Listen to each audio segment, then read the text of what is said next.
En química analítica, el análisis gravimétrico o gravimetría consiste en determinar la capacidad proporcionada de un elemento radical o compuesto presente en una muestra, eliminando todas las sustancias que interfieren y convirtiendo el constituyente o componente deseado en un compuesto de composición definida que sea susceptible de pesarse.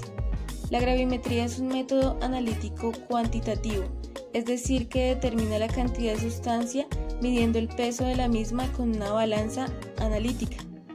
El análisis gravimétrico es uno de los métodos más exactos y precisos. La gravimetría por precipitación es una técnica analítica en la que se usa una reacción de precipitación para separar iones de una solución. El químico que se agrega para ocasionar la precipitación se llama precipitante o agente precipitante. El sólido precipitado puede separarse de los componentes líquidos por medio de la filtración, mientras que la masa del sólido puede usarse junto con la ecuación química balanceada para calcular la cantidad o concentración de los compuestos iónicos en solución.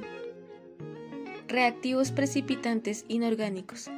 Estos tienen como característica que son poco selectivos, forman con el analito óxidos o sales poco solubles, pueden precipitar otros aniones o cationes junto con el analito, y los precipitados obtenidos suelen necesitar calcinación.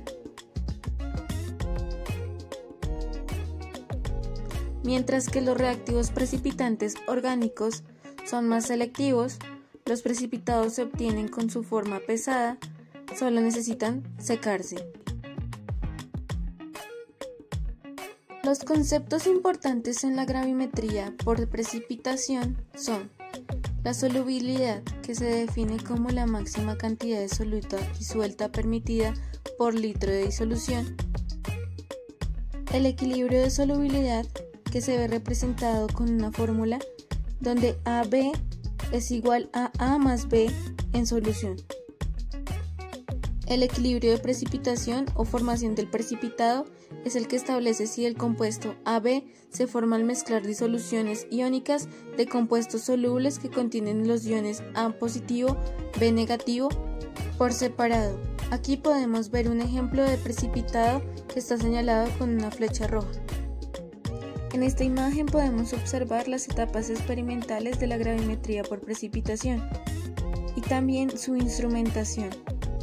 Podemos ver el ejemplo donde se añade un exceso de ácido oxálico a un volumen de muestra medido cuidadosamente. En presencia de amoníaco, todo el calcio precipita como oxalato de calcio. Como vemos en la reacción, el precipitado se transfiere a un crisol previamente pesado, se seca y se calcina al rojo vivo. El precipitado se transforma cuantitativamente en óxido de calcio. El crisol con el precipitado se enfría, se pesa y por diferencia se determina la masa del óxido de calcio.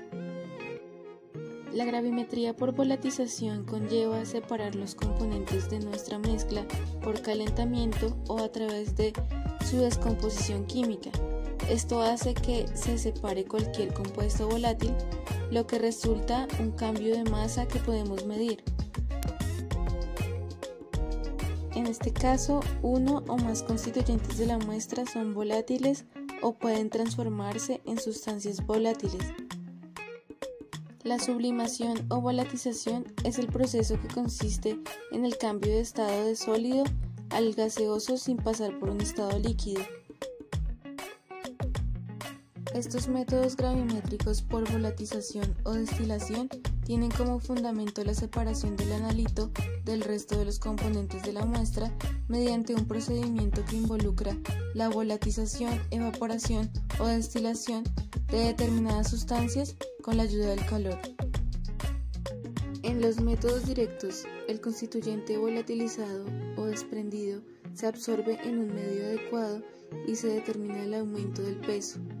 El método es específico si no hay presentes otros componentes volátiles que puedan absorberse, mientras que en los métodos indirectos se determina el peso del residuo que queda después de la volatilización de un constituyente y se determina la cantidad de constituyente buscado. Puede ser tanto el volatilizado como el que queda en el residuo. En base al cambio de peso, este método es muy simple, pero no aplicable a menudo, ya que puede haber más de una sustancia volátil en la muestra o ésta puede sufrir cambios químicos que conduzcan a cambios de peso del residuo, la oxidación, por ejemplo.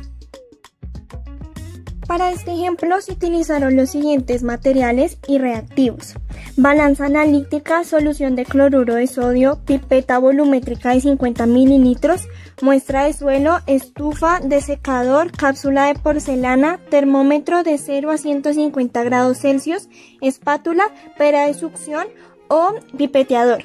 Para realizar correctamente una volatilización en muestra líquida, primero metemos en una estufa a 150 grados Celsius una cápsula de porcelana con capacidad para 100 mililitros de solución por un intervalo de tiempo de 30 minutos. Luego sacamos la cápsula de la estufa y la llevamos a un desecador, la dejamos en reposo hasta que ésta se enfríe y la pesamos. El valor que nos dé lo vamos a marcar como tara del recipiente. Luego medimos exactamente 10 mililitros de la muestra de cloruro de sodio y lo depositamos en la cápsula de porcelana. Sometemos esta cápsula a 105 grados Celsius hasta que el líquido se seque. Una vez seca la cápsula, la llevamos a un desecador hasta enfriar a la temperatura ambiente. Ahí pesamos la cápsula, que va a ser igual al peso total. La diferencia entre el peso total y la tara da como resultado el residuo debido a los sólidos contenidos en la muestra.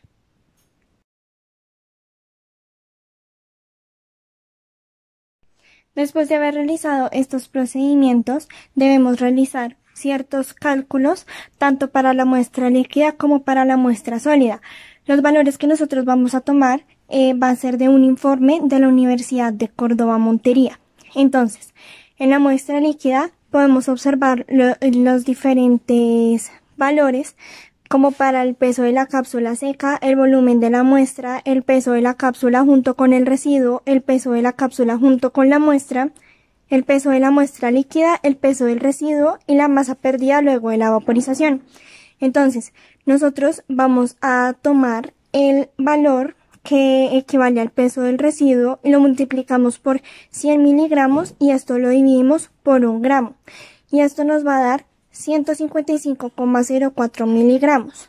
Luego, con este valor vamos a sacar las partes por millón de la muestra, que sería 155,04 miligramos dividido 0,01 litros, y eso nos da 15.504 partes por millón.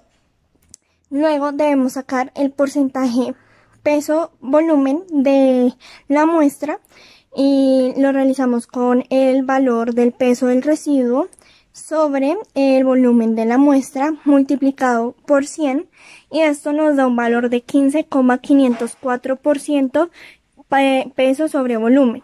Más adelante explicaremos a qué equivale este resultado. Nosotros ya tenemos estos cálculos, pero nos falta hallar el porcentaje de humedad. Para poder hallar este valor, tenemos una ecuación que es el peso inicial menos el peso final sobre el peso inicial por el 100%. Entonces, en la muestra líquida, estos valores serían 11,016 gramos, que es el peso de la muestra líquida, menos 1,5504 gramos, que es el peso del residuo, dividido los mismos 11,016 gramos por 100. Esto nos daría un porcentaje de humedad de 85,92%.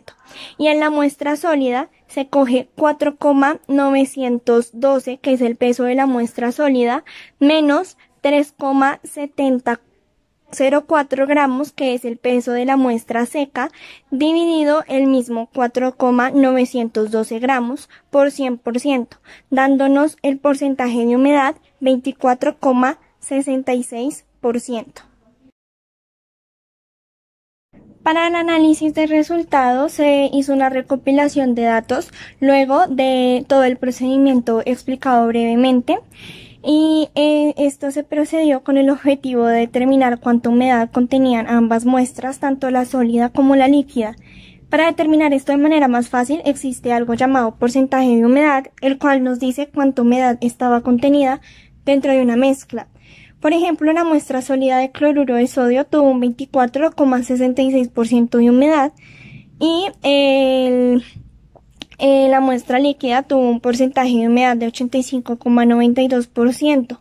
Es decir, que estos porcentajes de humedad equivalen a lo que perdió la solución luego de suministrarle calor.